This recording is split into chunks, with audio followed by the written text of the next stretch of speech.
नमस्कार दोस्तों, मैं मंजू बुर्डक स्वागत करती हूँ आपका ज्योग्राफी गैलेक्सी पर। तो आओ कुछ मोटिवेशनल पंक्तियों के साथ आगे बढ़ें। आज के वक्त हार्ड वर्क के बजाय स्मार्ट वर्क ही हमें जल्द सफलता दिला सकता है। आज के वक्त हार्ड वर्क के बजाय स्मार्ट वर्क ही हमें जल्द सफलता दिला सकता है, जो कि हम साथ मिलकर अभी करने वाले हैं।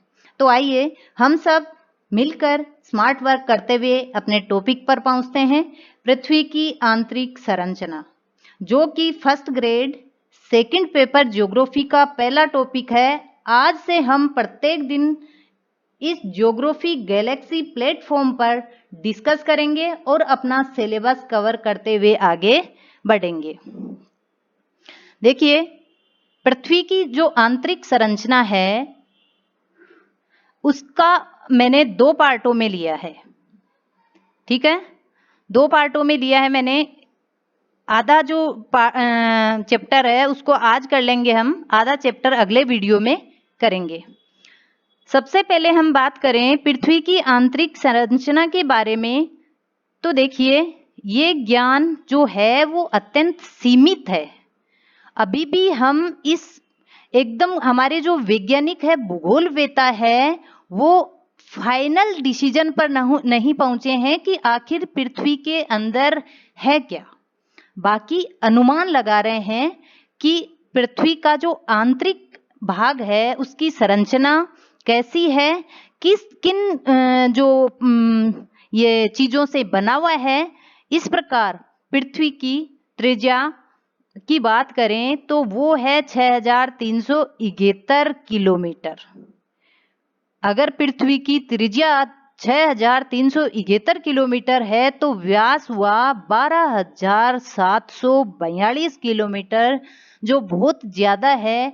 वहां तक मानव का जाकर उसका अध्ययन करना असंभव है। ठीक है, तो हम बहुत सारे ऐसे हमारे पास तथ्य हैं, फैक्ट हैं, उनसे हम जानने की कोशिश करते हैं कि आखिर पृथ्वी की जो आंतरिक संरचना है वो बनी किन चीजों से है। आंतरिक संरचना को जानने के लिए मुख्य जो तथ्य हैं उनको हमने 4 वर्गों में बांटा है, जिसमें से फर्स्ट जो है अप्रत्यक्ष स्रोत, दूसरा है पृथ्वी की उत्पत्ति से संबंधित सिद्धांत, पृथ्वी की उत्पत्ति से संबंधित सिद्धांत की बात करेंगे, थर्ड उल्काएं, और फोर्थ हम प्रत्यक्ष स्रोतों की बात करेंगे, प्रत्यक्ष स्रोत या फिर प्राकृतिक स्रोत। ठीक है, बात करें अगर अप्रत्यक्ष स्रोत की तो देखिए पृथ्वी के आंतरिक स्थलों के घनत्व, दाब, तापक्रम का अध्ययन हम अप्रत्यक्ष स्रोत के अंतर्गत करते हैं। अप्रत्यक्ष स्रोत बोले तो जो कि सामने नहीं है, प्रत्यक्ष में नहीं है वो चीजें, उनका हम अध्ययन करते हैं कुछ अन्य तत्वों को जोड़कर। ये चीजें हमारे सामने तो नहीं है, लेकिन इनको आधार मानकर हम पृथ्वी की आंतरिक संरचना के बारे में अध्ययन करते हैं। तो इन अप्रत्यक्ष स्रोतों में क्या क्या शामिल है, देखिए एक तो घनत्व है। पृथ्वी का जो घनत्व धीरे धीरे ज्यों-ज्यों हम गहराई में जाते हैं बढ़ता जाता है, उसके आधार पर हम आंतरिक संरचना का अनुमान लगाते हैं। दाब जो गहराई के साथ बढ़ता है, तापक्रम जो वो भी गहराई के साथ बढ़ता है। तो हम इन तीनों अप्रत्यक्ष स्रोतों के माध्यम से किस तरह ये पता लगाएं कि पृथ्वी का जो आंतरिक भाग है क्या वो ठोस है, तो क्या तरल है या फिर गैसीय है। ये चीजें हम आगे अध्ययन करेंगे। गहराई के साथ ये सब बढ़ते हैं। तीनों जो हमने बात की है वो चीजें कौन कौन सी, घनत्व, दाब और तापक्रम, ये तीनों ही तथ्य जो हमें तथ्य दे रहे हैं, ये तीनों ही स्रोत, ये जैसे जैसे हम पृथ्वी की गहराई में जाएंगे वैसे वैसे बढ़ते जाएंगे। ताप भी बढ़ता है, दाब भी बढ़ता है, घनत्व बढ़ता है, कितना कैसे बढ़ता है इस चीज को हम आगे समझेंगे। बात अगर हम 2 नंबर की करें, पृथ्वी की उत्पत्ति से संबंधित सिद्धांतों की हम बात करें, तो सिद्धांतों में 4 सिद्धांत लिए हैं जो मोस्ट हैं, यहाँ से क्वेश्चन पूछे जाते हैं। बाकी बाहर से इन 4 के अलावा अभी तक कोई क्वेश्चन नहीं पूछा गया, तो आप इन चारों को अच्छे से अच्छे याद कर लीजिए। देखिए, मैंने ये जो मटेरियल लिया है आपको पढ़ाने के लिए, उसका जो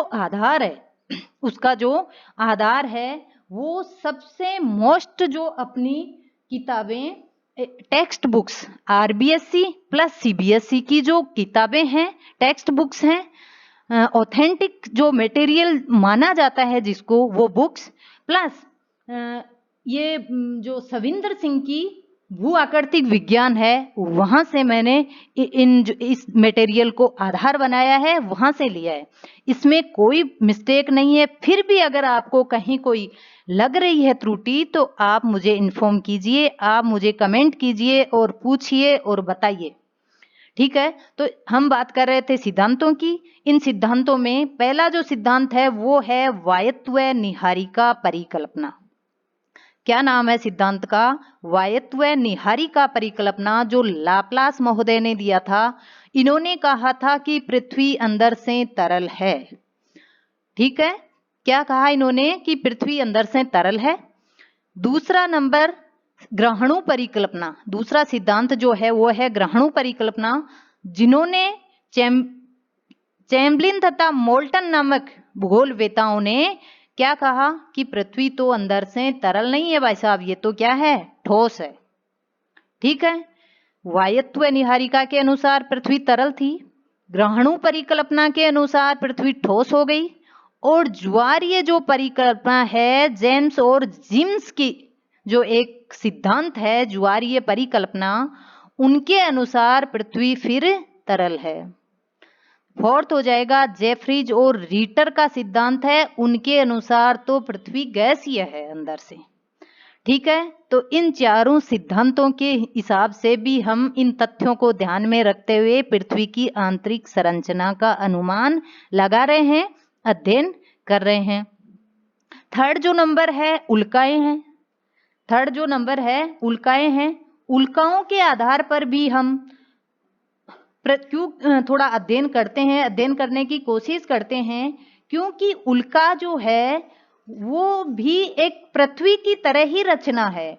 उल्काओं का अध्ययन हमारे वैज्ञानिकों ने जब किया, उनका मतलब जो परिच्छेदिका होती है उल्का की, उनका जब अध्ययन किया परिच्छेदिका के अनुसार, अनुप्रस्थ परिच्छेदिका के अनुसार जब अध्ययन किया, तो पता लगा कि उल्का में भी परतें पाई जाती है जो कि पृथ्वी में भी पाई जाती है। इस तरह हम उल्का का भी अध्ययन पृथ्वी की आंतरिक संरचना जानने के लिए कर रहे हैं। नेक्स्ट फोर्थ है जो सबसे इंपॉर्टेंट है, प्रत्यक्ष स्रोत, जिनको हम आंखों से अपने सामने देख रहे हैं, वो वाली घटनाएं इसके अंदर आती है प्रत्यक्ष या फिर प्राकृतिक स्रोतों में, जिसमें पहला हो जाएगा ज्वालामुखी और दूसरा भूकंप। इनके बारे में भी हम थोड़ा थोड़ा यहाँ पढ़ेंगे इस चैप्टर में। बाकी अगर अपन ज्वालामुखी और भूकंप की बात करें तो इन दोनों का विस्तृत अध्ययन जो है वो आगे के चैप्टर्स में कर लेंगे। यहाँ हम सिर्फ इतना ही देखेंगे कि क्या ज्वालामुखी घटनाएं और भूकंपीय घटनाओं के घटने से, इनकी ये जो घटनाएं हैं, इनके घटित होने से क्या हम पृथ्वी की आंतरिक संरचना के बारे में क्या क्या तथ्य जुटाते हैं और क्या क्या अनुमान लगाते हैं, ये सब इतना ही इस चैप्टर में देखेंगे। बाकी हम ज्वालामुखी और भूकंप आगे के चैप्टर्स में क्लियर करेंगे। देखिए, अप्रत्यक्ष स्रोतों की हम बात करते हैं तो पहला इसमें है घनत्व, जो कि हमने पीछे देखा है। तो पृथ्वी का जो औसत घनत्व है वो है दोस्तों 5.517। यहां से क्वेश्चन बहुत बार आता है, आप अच्छे से रीड कीजिएगा इसको। 5.517 पृथ्वी का औसत घनत्व है। आप इसको ऐसे याद कर लो कि हम प्रतिशत हमेशा 100 पे निकालते हैं, प्रतिशत जो निकलता है वो 100% पे निकलता है, तो उसका आधा लगभग 50% होता है। आप ऐसे याद कर लो कि 55 होगा ये, इनके बीच में भी पॉइंट है 5.5, ऐसे करके मैं याद कराने के लिए कह रही हूँ। औसत मतलब वो जो टोटल है उसके बीच का सा। याद कराने के लिए बताया है मैंने कि ऐसे आप दिमाग में थोड़ा सा इधर उधर की बात सोचकर इसको याद रख सकते हो। नेक्स्ट, गहराई के साथ ये बढ़ता है, कौन? घनत्व बढ़ रहा है। और मतलब जो घनत्व से हमारा सारांश निकल रहा है, हमें क्या सारांश मिल रहा है? वो है कि आंतरिक भाग बाहरी तत्वों से निर्मित है। घनत्व से पता चला है कि ज्यों ज्यों हम गहराई में जा रहे हैं घनत्व बढ़ता ही जा रहा है। इसका मतलब आंतरिक जो भाग है वो कहीं ना कहीं बाहरी तत्वों से निर्मित है, तभी घनत्व बढ़ता जा रहा है। घनत्व बोले तो डेंसिटी, ठीक है। घनत्व मापने का जो प्रथम प्रयास किया था वो हमारे कैवेंडिश महोदय ने किया था। और कब? 1798 में। 1798 में इन्होंने जो पहला दिन, ठीक है, 1798 ईस्वी में कैवेंडिश महोदय ने प्रथम प्रयास किया था घनत्व मापने का। क्वेश्चन प्रथम, अंतिम या जो सबसे मतलब सर्वमान्य है उनके बारे में ज्यादा पूछा जाता है स्टूडेंट्स। तो जो प्रथम है वो तो आपको ध्यान ही रखना है कि घनत्व मापने का जो पहला प्रयास था वो कैवेंडिश महोदय का था। कब किया था इन्होंने? 1798 में। न्यूटन के गुरुत्वाकर्षण बल को आधार माना था इन्होंने। न्यूटन का जो गुरुत्वाकर्षण सिद्धांत था उनको आधार मानकर इन्होंने बताया, इन्होंने औसत जो घनत्व बताया वो बताया था 1798 में ही कि औसत हमारी पृथ्वी का घनत्व है 5.48 ग्राम प्रति घन सेंटीमीटर, ठीक है। ये इकाई कौन सी है? ग्राम प्रति घन सेंटीमीटर। और 5.48 बता दिया था कैवेंडिश महोदय ने, जिन्होंने आधार माना था न्यूटन के गुरुत्वाकर्षण बल सिद्धांत को 1950 में। अब हम सीधा आते हैं कि जो आज क्या मान्य है, आज क्या माने, हम किस आधार पर अध्ययन कर रहे हैं, किताबों में पढ़ रहे हैं, तो वो है 1950 में उपग्रहों के द्वारा, उपग्रहों की सहायता से निकाला हुआ औसत, एवरेज, ठीक है। वो कितना है? वो अभी हमने देखा है 5.517 ग्राम प्रति घन सेंटीमीटर। 5.517 ग्राम प्रति घन सेंटीमीटर। अब बात करें हम अलग अलग कि धरातल का घनत्व कितना है। उपग्रहों की सहायता से हमने जो पता लगाया है उस हिसाब से वो तो हो गया औसत। अब अगर हम बात करें धरातल का घनत्व, तो धरातल का घनत्व है स्टूडेंट्स 2.6 से 3.6 घन ग्राम प्रति घन सेंटीमीटर, ग्राम प्रति घन सेंटीमीटर, ठीक है। कितना? 2.6 से 3.6 के मध्य, यह है धरातल का। अगर हम बात केंद्र की करें, बात अगर हम केंद्र की करें तो वो हो जाएगा 11.11 ग्राम, ठीक है। वहां कहां 2 और केंद्र में कितना है? 11 ग्राम प्रति घन सेंटीमीटर। कितना अंतर है घनत्व में, देखिए आप, ठीक है। अब बात करेंगे हम दबाव की। हमने घनत्व पढ़ लिया, जो अप्रत्यक्ष स्रोत है उनमें से हमने घनत्व पढ़ लिया। अब हम दबाव पढ़ेंगे कि दबाव से हम कैसे आइडिया लगाते हैं, ये क्या चीज है। तो अब देखिए आप, भूपर्पटी पर जो ऊपरी ऊपर का की परपटी है, ऊपरी ऊपर का स्थल भाग है जो पृथ्वी का, उसकी बात करें तो दाब बहुत कम है, क्योंकि वह तो ऊपर ही ऊपर है। ये तो हमारा एक थोड़ी कॉमन सेंस की बात है कि जो चीज जितना नीचे दबी हुई होगी उतनी ही उसकी डेंसिटी बढ़ती जाएगी। जितनी ज्यादा दबी हुई होगी उतनी उसकी डेंसिटी, जो दबाव है, वो बढ़ता जाएगा। और जितने ऊपर आएंगे हम, ऊपर जो खुली जो हल्के में चीज पड़ी है उसका दबाव ऑब्वियसली कम होगा। तो भूप्रपटी पर दाब कम है और गहराई के साथ ये बढ़ रहा है, ठीक है। अंतरतम जो क्रोड है उस पर सबसे अधिक है। क्रोड की भी बात करें तो जो अंतरतम, जो अंदर की तरफ वाला क्रोड है, क्रोड मतलब जो पृथ्वी के केंद्र वाला भाग है, वहां तो 3600 किलो बार है। इसको नापने की, दाब को नापने की जो यूनिट है वो है किलो बार, ठीक है, कितनी किलोबार? 3600 किलोबार है पृथ्वी के केंद्र की। क्रोड के दबाव को हम नापने के लिए दो कारणों को मानते हैं। क्रोड के दबाव का पता लगाने के लिए हम कि वहां दबाव ज्यादा है, दो कारण ज्यादा मान्य है। कौन से? किस आधार पर? एक तो घनत्व अधिक है वहां का। फर्स्ट जो है वो तो है कि घनत्व अधिक है, अतः हम कह सकते हैं कि सबसे ज्यादा जो दाब है या दबाव है वो वहीं का है, केंद्र का, क्योंकि घनत्व वहां ज्यादा है, साफ साफ दिख रहा है। दूसरा, तत्वों का भी वहां भारीपन है, अतः हम कह सकते हैं कि दाब जो है वो केंद्र का सर्वाधिक है। तीसरा जो पॉइंट है अपना वो है तापक्रम। तो गहराई के साथ तापक्रम में भी वृद्धि होती है, ये हमने पढ़ा हुआ है हमारा बहुत बार, और आप फिर से इसको ध्यान से पढ़ लो कि पृथ्वी के अंदर हम ज्यों-ज्यों गहराई में जाएंगे तापक्रम बढ़ता जाएगा। साधारणतया हम बात करते हैं 32 मीटर की, तो 32 मीटर पर 1 डिग्री सेल्सियस तापक्रम बढ़ जाता है। पृथ्वी के अंदर जब हम जाते हैं, अध्ययन करते हैं पृथ्वी का विभिन्न तथ्यों के आधार पर, तो पता लगता है कि 32 मीटर की गहराई पर 1 डिग्री सेल्सियस तापक्रम बढ़ रहा है प्रति किलोमीटर पर।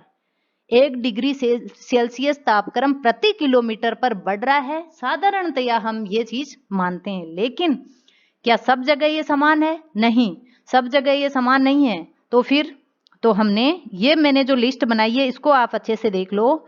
तो आगे क्या क्या है इसमें? आगे बात हो रही है 100 किलोमीटर की। हमने बात कर ली 32 मीटर की, जो बहुत कम था। आप 100 किलोमीटर तक इसको मान सकते हो, लेकिन 100 किलोमीटर के आसपास की जब गहराई की बात करें, 100 किलोमीटर पर 12 डिग्री सेल्सियस कम हो रहा है, बढ़ रहा है। 12 डिग्री सेल्सियस बढ़ रहा है प्रति किलोमीटर। ठीक है, बात अगर हम 200 से 300 किलोमीटर की करें तो वहां सिर्फ 2 डिग्री सेल्सियस बढ़ रहा है, और बात अगर हम 300 या 300 से अधिक किलोमीटर की करें तो वहां प्रति किलोमीटर 1 डिग्री सेल्सियस बढ़ रहा है। इसका मतलब हम कह सकते हैं कि ये जो हम साधारणतया मानते हैं वो ऊपर की बात है। 100 किलोमीटर तक हम ये मान सकते हैं। बाकी ज्यों ज्यों गहराई में जाएंगे वहां विषमता देखने को मिलती है, और विषमता हमने पढ़ ली। ये जो टेबल है इसके माध्यम से आप ध्यान रखिएगा। 100 किलोमीटर की बात हो रही है, फिर 200 और 300 के बीच की, और फिर 300 से अधिक की। नेक्स्ट, पृथ्वी के आंतरिक भाग का तापक्रम का जो कारण है वो क्या है? पृथ्वी के अंदर हमने ये तो पढ़ लिया कि तापक्रम ज्यादा है, लेकिन उसका कारण भी तो जाने हम। तो उसका कारण है, पहला है जो माना है कि आंतरिक शक्तियां। ठीक है, बहुत सारी आंतरिक शक्तियां हैं, उनके कारण तापक्रम बढ़ रहा होगा। रासायनिक कारण है बहुत सारे पृथ्वी के अंदर, उनके कारण। या फिर थर्ड है रेडियोधर्मी पदार्थों के कारण भी तापक्रम बढ़ रहा होगा। तो इन तीनों कारणों के आधार पर हम कारण मान सकते हैं पृथ्वी के अंदर जो तापक्रम बढ़ रहा है उनका। ठीक है, अब बात करें क्रोड के दबाव की। तो क्रोड का दबाव अधिक होने के कारण भी ठोस वस्तु द्रवित नहीं होती है। मतलब जो क्रोड है उसका दबाव हमें पता है, हमने पढ़ लिया कि अधिक है। क्रोड मतलब पृथ्वी के जो बीच का पॉइंट है वहां की बात हो रही है। तो ज्यों ज्यों इतनी जो गोल पृथ्वी है उसका चारों तरफ से इतना जो वेट है, इतना वजन जो पड़ेगा, तो जो बीच की जो मध्य में जो क्रोड है, क्रोड जो भाग है वहां दबाव ज्यादा होगा। तो उसके कारण तापमान अधिक होने पर भी ठोस वस्तु द्रवित नहीं हो रही। एक तरफ तो हम कह रहे हैं कि वहां तापमान ज्यादा है, लेकिन दूसरी तरफ अब आप देखो कि क्रोड का दबाव अधिक होने के बावजूद, तापमान अधिक होने के बावजूद भी जो वहां का ठोस जो वस्तुएं है ना, वहां की जो ठोस वस्तुएं द्रवित नहीं हो रही। इसका मतलब, इसका साफ साफ अर्थ यह है कि क्रोड का दबाव अधिक है, बहुत भयंकर डेंसिटी है वहां। इसलिए दबाव बहुत ज्यादा होने के कारण भी वो चीजें द्रवित नहीं हो रही, उनका जो दबाव, वो पिघलने का जो बिंदु होता है वो बहुत ज्यादा है, इसलिए वो ठोस पड़ी हैं, तापमान में द्रवित नहीं हो रही। अब आप इधर देखिए, ये मैंने एक मैप लिया है, इसके माध्यम से आपको बताना चाहूंगी कि यहाँ है हमारी भूपृष्ठ 33 किलोमीटर तक, ये पृथ्वी है संपूर्ण, इसके ऊपर ही ऊपर का जो भाग है भूपृष्ठ वो 33 किलोमीटर तक है। उसके बाद में मेंटल है 2900 किलोमीटर तक, ये बिल्कुल हल्का है जिसमें कोई कलर नहीं है, ये आपको दिख रहा है थोड़ा थोड़ा थोड़ा थोड़ा इसकी डेंसिटी बढ़ रही है, ये है 2900 किलोमीटर तक, कौन, मेंटल। फिर अगर हम क्रोड की बात करें तो क्रोड को दो भागों में बांटा है, बाह्य क्रोड और आंतरिक क्रोड, ठीक है। तो आंतरिक क्रोड है जो आपको साफ दिख रहा है कि इसका घनत्व बहुत ज्यादा है, ये 6000 और कुछ किलोमीटर पर यहाँ है, जो हमने देख लिया कि पृथ्वी की त्रिज्या कितनी है, ठीक है। दूसरी बात, अब अगर हम गहराई के हिसाब से करें तो हमने देख लिया 33 किलोमीटर तक भूपृष्ठ, 2900 तक मेंटल। फिर बाह्य क्रोड की हम बात करें तो 2000 किलोमीटर का ये जो भाग है इसको हम बाह्य क्रोड कहेंगे, यानी 3000 से 5000 तक जो 2000 किलोमीटर का भूभाग है, जो अंदर का जो है एरिया, उसको बाह्य क्रोड, और फिर जो 5000 से 6000 कुछ सौ किलोमीटर का जो भाग है उसको आंतरिक क्रोड कहा जाता है। यह है घनत्व जो भूप्रपरटी पर 3.5 या उससे कम है, जो कि अभी हमने देखा था ये करीब 2.6 से 3.6 के मध्य में है, यह है भूप्रपरटी वाला एरिया। फिर 5 हो गया मेंटल में आते आते 5 हो गया, फिर ये 10 हुआ बाह्य क्रोड में, और अंदर जाते जाते ये 11 हो गया क्रोड का घनत्व, ठीक है। इधर हम दबाव की बात करें, जो वायुमंडलीय दबाव होता है, तो हमने देखा कि ज्यों हम जो भी चीज अगर दबी हुई है, जितनी ज्यादा दबी हुई है, जितना वेट उसके ऊपर पड़ा है वो उतनी ही दबती जाएगी, और जो नीचे नीचे वाली है उसका दबाव सबसे ज्यादा होगा। तो ये है दबाव यहां से बढ़ता जा रहा है क्रोड की तरफ। यह है तापमान, यह है अपना तापमान, वो भी धीरे धीरे बढ़ता जा रहा है क्रोड की तरफ। भूगर्भ में घनत्व, दबाव और तापमान, इसके माध्यम से मैंने आपको और अच्छे से क्लियर कराने की कोशिश की है। अब बात करेंगे हम उल्काएं की। उल्का क्या है और इसके माध्यम से हम कैसे पता लगाते हैं कि पृथ्वी की आंतरिक संरचना कैसी है। तो पृथ्वी की रचना के समान ही उल्का भी एक क्या है, ठोस पिंड है। उल्का भी ठोस पिंड है, जो पृथ्वी की जैसी रचना है वैसे ही कुछ उल्का भी ठोस पिंड है। उल्का के अध्ययन से पता चलता है कि उसमें भी परतें पाई जाती है जो कि पृथ्वी में भी पाई जाती है। अतः हम पृथ्वी की आंतरिक संरचना को जानने के लिए जो एक तथ्य रखा है, जो एक फैक्ट स्रोत रखा है, वो उल्का को भी रखा है, ठीक है। नेक्स्ट, प्रत्येक स्रोत जो कि सबसे इंपॉर्टेंट है, जो हम आंखों से देख रहे हैं जिन स्रोतों को, अब हम उनकी बात करने वाले हैं। और प्रत्येक स्रोतों में लिया है हमने ज्वालामुखी और भूकंप को, ज्वालामुखी घटनाएं और भूकंपीय घटनाओं को हमने इन प्रत्येक स्रोतों में पढ़ेंगे, ठीक है। पृथ्वी की आंतरिक जो संरचना है वो जानने का सबसे इंपॉर्टेंट स्रोत है ये। तो ज्वालामुखी घटनाओं की हम बात करें तो देखिए, आंतरिक भाग के तरल होने की जानकारी, पृथ्वी का आंतरिक भाग तरल है, ये जानकारी हमें ज्वालामुखियों से निकला जो मैग्मा होता है, निकला पृथ्वी के अंदर से जब ज्वालामुखी निकलता है तो मैग्मा जो बाहर आता है पृथ्वी के अंदर से बाहर आके उसको हम लावा कह देते हैं। तो उसके माध्यम से हम देखते हैं कि ये लावा मतलब जो तरल पदार्थ होता है इसका मतलब पृथ्वी अंदर से तरल होगी, ये अनुमान लगाया जाता है। लेकिन क्या है कि अत्यधिक दबाव के कारण आंतरिक भाग द्रव्य नहीं हो सकता। साथ ही दूसरी मान्यता क्या है, एक तरफ तो हम ज्वालामुखी से निकला जो लावा है, मैग्मा है, हम उसके आधार पर ये कहते हैं कि शायद पृथ्वी अंदर से तरल है, तभी ये तरल पदार्थ बाहर निकल रहा है। लेकिन कुछ मान्यताओं के अनुसार ये भी है कि आंतरिक जो भाग है वो आंतरिक भाग द्रव्य नहीं हो सकता, वह तो ठोस है, क्योंकि दबाव बहुत ज्यादा है वहां तरल पदार्थ होने की तो संभावना ही नहीं है। इतने अत्यधिक दबाव के कारण वहां का जो भाग है वो तो ठोस ही होगा। अतः निश्चित जानकारी ज्वालामुखी उद्गार से नहीं मिल पाती, इसलिए हम कोई एक फिक्स निश्चित डिसीजन पर नहीं पहुंच पाते ज्वालामुखी के अध्ययन से। नेक्स्ट, भूकंपीय तरंगों की बात करें हम तो पृथ्वी का जो आंतरिक परतों का संपूर्ण चित्र प्रस्तुत करता है। ये सबसे इंपॉर्टेंट है अपने लिए पृथ्वी की आंतरिक संरचना जानने के लिए कि पृथ्वी का अगर आंतरिक परतों का संपूर्ण चित्र प्रस्तुत करता है तो वो कौन, भूकंपीय तरंगे।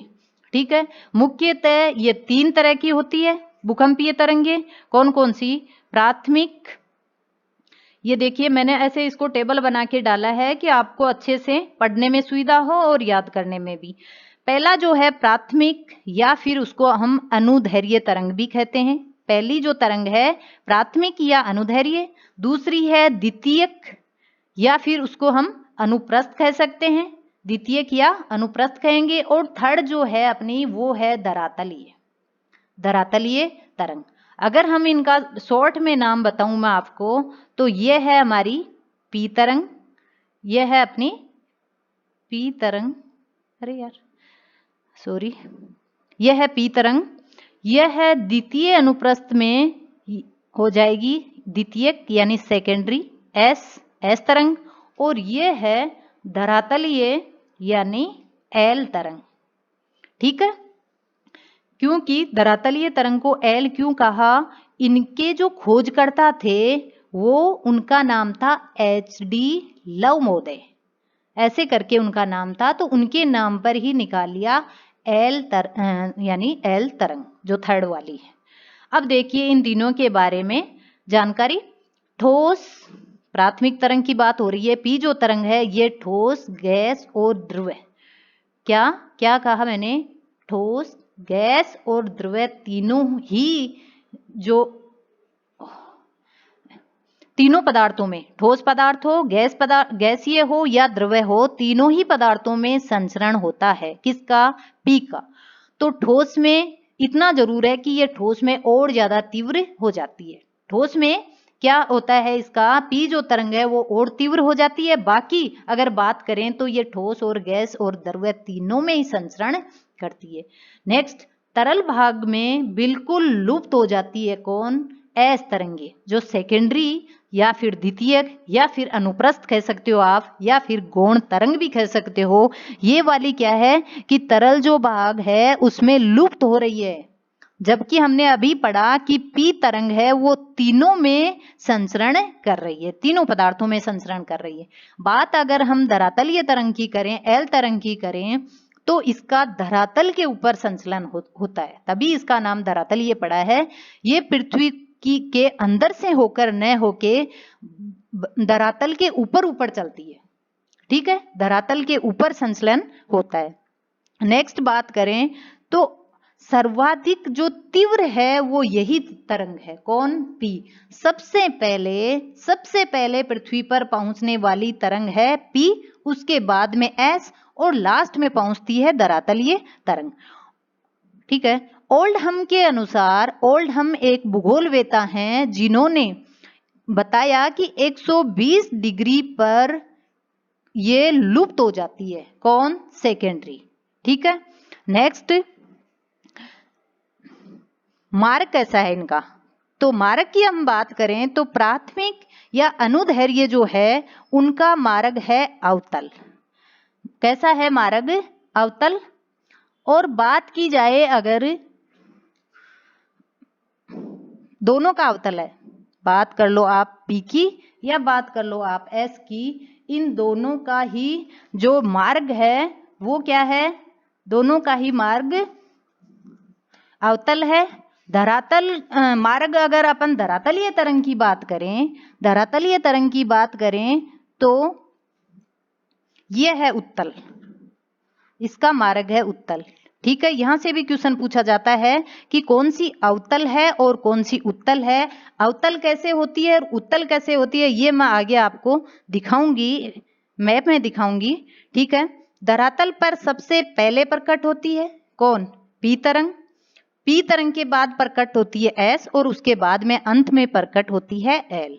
खोजकर्ता एल तरंग के हैं एच डी लव, तभी उसको एल तरंग कहा गया है। ध्वनि तरंग के समान है कौन? पी तरंग। ध्वनि तरंग के समान इनकी गति होती है इसकी। और जो सेकेंडरी है, जो एस तरंग है, उसकी जो गति है वो है जल तरंग के समान या फिर प्रकाश तरंग के समान। कैसी है ये? जल तरंग या फिर प्रकाश तरंग के समान इसकी गति है। गति, अगर स्पीड की बात करो आप, तो स्पीड में 8 किलोमीटर प्रति सेकंड के हिसाब से चलती है पी तरंग। अगर बात आप एस तरंग की करो तो 6 किलोमीटर चलती है प्रति सेकंड एस तरंग। और बात अगर धरातलीय तरंग एल की करो आप, तो वो चलती है मात्र 3 किलोमीटर प्रति सेकंड। बॉडी या कायिक तरंग कहा गया है पी तरंग को, ये भी बॉडी या कायिक तरंग है। ये दोनों पी और एस तरंग क्या है? बॉडी या कायिक तरंग है। और धरातलीय तरंग कौन सी है? एल तरंग। नवीनतम भूकंपीय तरंगों का पता चला है किनसे? जेफ्रीज महोदय और कोनार्ड महोदय ने कुछ नवीनतम भूकंपीय तरंगों को भी खोजा है, तो उसके बारे में भी हम थोड़ा सा देख लें कि जेफ्रीज महोदय ने पीजी नाम की और एसजी नाम की, एक तो पीजी है और एक एसजी नाम की तरंग बताई है जो पी और एस से मिलती जुलती ही है। ठीक है, गति है जो पीजी और एसजी की बात करें तो पीजी की है 5.4 किलोमीटर, जहां पी की 8 तक थी वहां पीजी की कितनी है? 5.4 किलोमीटर। और एसजी की है 3.3 किलोमीटर। एसजी की कितनी है? 3.3 किलोमीटर। अब अगर हम बात करें कि कोनार्ड महोदय क्या कह रहे हैं, कोनार्ड महोदय कह रहे हैं कि पी स्टार और एस स्टार नाम की भी तरंगे हैं। पीजी और एसजी किसने दी? जेफ्रीज ने। देखिए, जेफ्रीज ने दी पीजी और एसजी, और कोनार्ड महोदय दे रहे हैं पी स्टार और एस स्टार, जिनका वेग बता रहे हैं 6.7 और 3.4 क्रमशः प्रति किलोमीटर प्रति सेकंड के हिसाब से। देखिए, ऊपर वाली पीजी की बात करें तो ये थी 5.4, जबकि ये है 6.7, यानी थोड़ा ज्यादा है उससे इनका वेग। एसजी की बात करें तो 3.3 थी, जबकि अगर हम सेकेंडरी सेकेंडरी एस तरंग की बात करें तो उसकी 6 किलोमीटर प्रति सेकंड थी और इसकी 3.4 जो काफी कम है। लेकिन 3.3 एसजी की और 3.4 एस स्टार की बताई है। किन किन ने? जेफ्रीज महोदय और कोनार्ड महोदय ने। तो आप याद इतना ही रख लीजिए कि जेफ्रीज महोदय ने पीजी और एसजी बताई है और कोनार्ड महोदय ने पी स्टार और एस स्टार बताई है। आगे भूकंपीय छाया क्षेत्र, यहां से क्वेश्चन पूछा हुआ है। अगर आप 2015 के फर्स्ट ग्रेड ज्योग्राफी के पेपर की बात करो तो वहां भी यहां से क्वेश्चन आया है कि भूकंपीय छाया क्षेत्र क्या होता है। तो पृथ्वी का वह भाग जहां कोई भी तरंग नहीं पहुंचती, कोई भी तरंग नहीं पहुंचती, वो कौन है? भूकंपीय छाया क्षेत्र। ठीक है, तो कौन सा क्षेत्र है? कौन सा क्षेत्र है वो जहां कोई भी तरंग नहीं पहुंचती? तो वो है 103 से 143। बुक्स में ये भी आता है 105 से 145। आपको एक चीज वहां मिलेगी, या तो 105 से 145 या फिर 103 से 143। क्योंकि एस तरंग 103 के बाद लुप्त हो जाती है। 103 से 143 के बीच छाया क्षेत्र होने का कारण बता रही हूं मैं कि एस जो तरंग है वो तो 103 डिग्री के बाद लुप्त ही हो जाती है। और अगर बात पी की करें तो वह भी अपरिवर्तित होने के कारण, क्रोड वाला जो ठोस भाग है वहां इसकी गति बढ़ती है, वहां अपरिवर्तित हो जाती है ये, और 103 से 143 डिग्री के बीच में ये भी लुप्त हो जाती है। पी तरंग भी एस बिल्कुल लुप्त हो गई 103 के बाद, वो कहीं नहीं दिखेगी 103 डिग्री से 180 डिग्री के बीच, लेकिन पी तरंग जो है वो 103 से 143 के बीच लुप्त हुई है, फिर से प्रकट हो जाएगी। इसका कारण है कि भूकंपीय छाया क्षेत्र है 103 से 143 डिग्री। अब आप इधर देखिए, ये है एस तरंगे,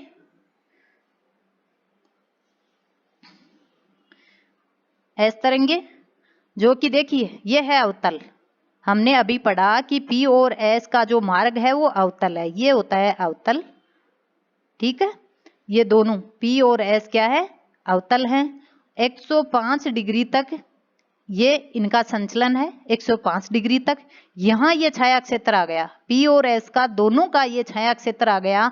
अब एस तो बिल्कुल गायब हो गई, यहाँ 105, इस 105 या 103 से लेकर इस 105 या 103 तक, यहाँ कौन है 180 है, तो फिर यहाँ 105 से आते आते 180, 105 से आते आते 180। तो अगर बात हम करें एस तरंग की, तो एस तरंग तो 105 से बिल्कुल लुप्त है, अगली 105 तक। ठीक है, बात हम अगर पी तरंग की करें तो पी तरंग भी 105 से 145 तक विलुप्त है। देखिए आप यहाँ क्रोड में पी तरंग जो ही प्रवेश हुई और इसका मार्ग अपरिवर्तित हो गया, जिससे ये बन गया छाया क्षेत्र 105 से 145। तो ठीक है, इतना ही पढ़ेंगे स्टूडेंट्स इस वीडियो में। इसका चैप्टर पृथ्वी की आंतरिक संरचना नामक जो चैप्टर है, इसका भाग 2 हम अगले वीडियो में देखेंगे। देखिए, मैं उम्मीद करती हूँ कि आपको मैं बहुत अच्छे से समझा पा रही होंगी। फिर भी अगर कहीं कंफ्यूज हैं आप या प्रॉब्लम आ रही है तो आप मुझे जरूर कमेंट कीजिए और पूछिए। धन्यवाद स्टूडेंट्स।